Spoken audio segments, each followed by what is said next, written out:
Hello friends, pair things and 3-letter words பார்ப்போம். விவசாயி அப்படின்னா கிசான் ஃபார்மர், பயிர் பசல் கிராப், வானம் அப்படின்னா ஆகாஷ் ஸ்கை, விமானம் அப்படின்னா உடான் அப்படின்னு சொல்லலாம், விமான் அப்படின்னு சொல்லலாம் ஃப்ளைட்,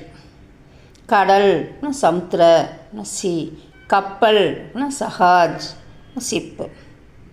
சாலை அப்படின்னா சடக் ரோடு, வாகனம் அப்படின்னா வாகன், வாகனங்கள்னால் காடியாங் வெஹிக்கிள், குளம் தலாப் அப்படின்னா பாண்ட் லேக், தாமரை அப்படின்னா கமல் அப்படின்னா லோட்டஸ், உடல் அப்படின்னா சரீர் பாடி, உயிர் ஆத்மா சோல், காகிதம் காகஜ் பேப்பர், பேனா களம் பென்.